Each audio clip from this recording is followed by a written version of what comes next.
یہ نعمت اور دولت مبارک بھی کرے اور اس کے ساتھ اس کے حقوق کی ادائیگی کی پوری زندگی توفیق عطا فرمائے۔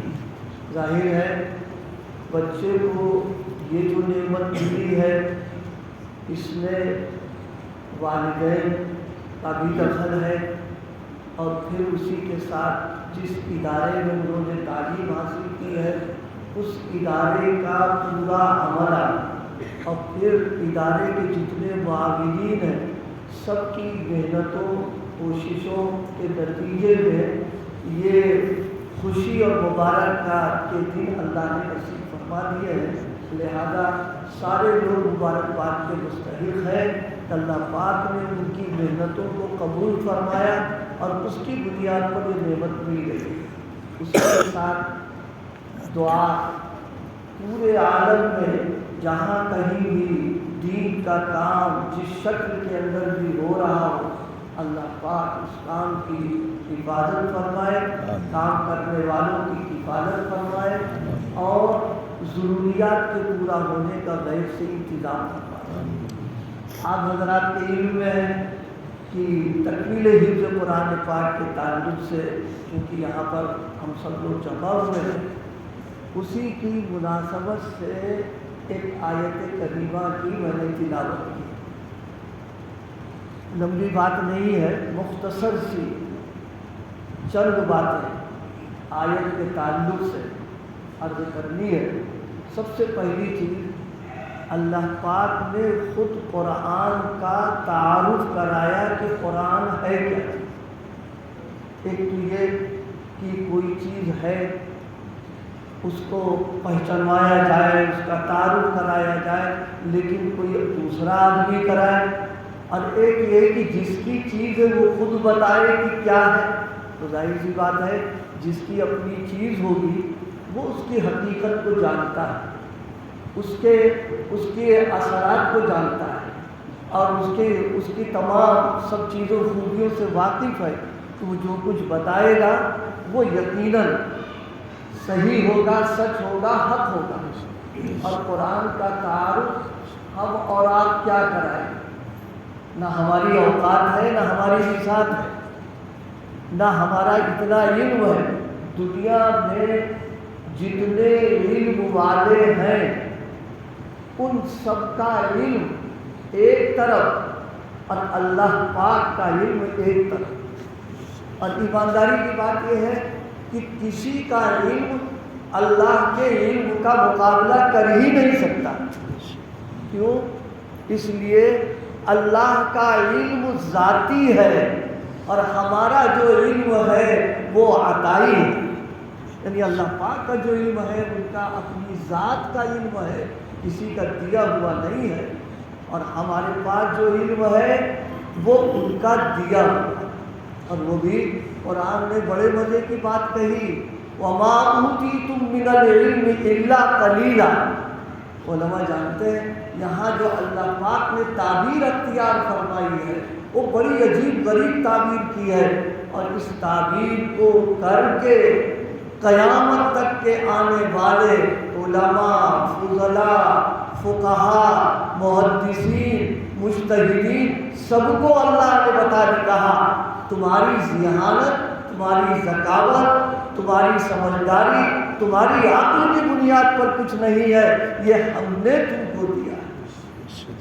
اور کتنا دیا؟ وَمَا أُوتِيتُم مِّنَ الْعِلْمِ إِلَّا قَلِيلًا۔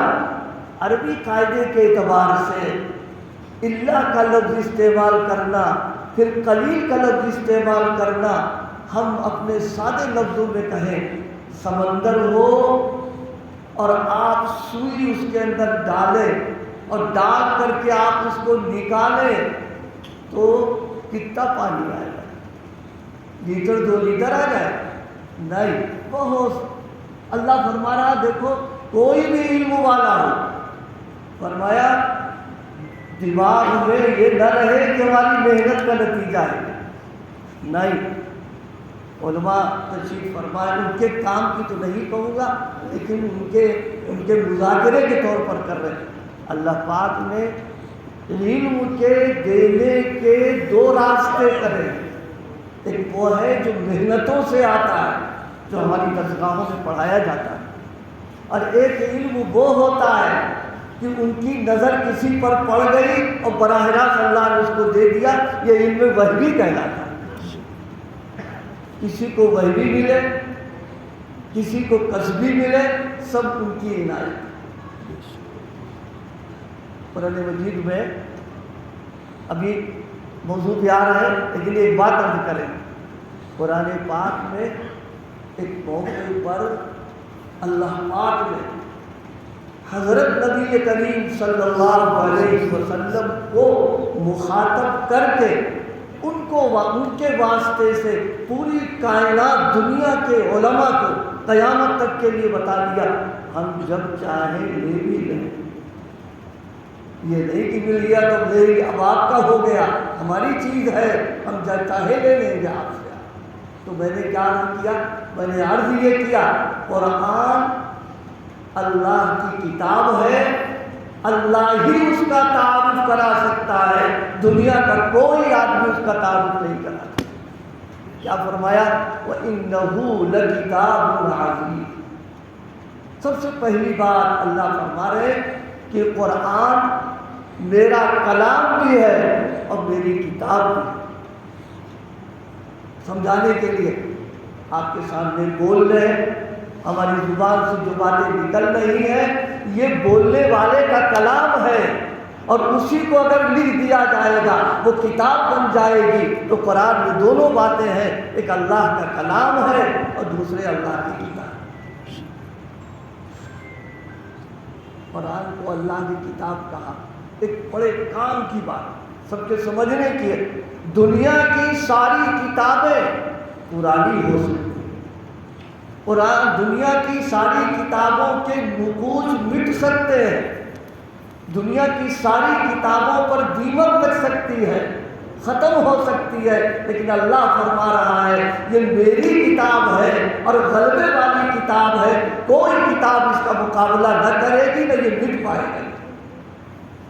وَإِنَّهُ لَكِتَابٌ عَزِيزٌ۔ فرمایا قرآن اللہ کی کتاب ہے۔ آپ ایمانداری سے بتاؤ، یہ کتاب کہہ کر کے ایک بات کی طرف اشارہ فرمایا کہ کوئی کتنا بہترین رائٹر ہو، اچھا لکھنے والا ہو، اور ایک سے دنیا میں گزرے ہیں، لیکن قرآن کا کوئی مقابلہ نہیں کر سکتا۔ کیوں؟ وہ رائٹر، وہ لکھنے والا جو کچھ لکھے گا وہ اللہ دماغ میں ڈالے گا تبھی تو لکھے گا، وہ اللہ کا کیا ہوا ہے۔ فرمایا وَإِنَّهُ لَكِتَابٌ عَزِيزٌ۔ قرآن اللہ کی کتاب ہے، لعزیز، بڑا پیارا کتنا استعمال کیا، لعزیز کے نہیں، اب ایسے بیمار چل رہے ہیں، آواز ہماری میں گڑبڑ آ رہی ہے، لیکن تھوڑا سا میری بات سمجھ میں آ رہی ہے نا۔ یہ سارے کچھ لوگ یہ نہ سوچنا کہ کہیں بخاری پڑھا رہے ہیں، یہ کام کی بات ہے، اس لیے میں نے اس کو ذکر کر دیا۔ یا اب ان باتوں کا تذکرہ مدارس و مکاتب کی محفلوں اور مجلسوں میں نہیں ہوگا تو کہاں ہوگا؟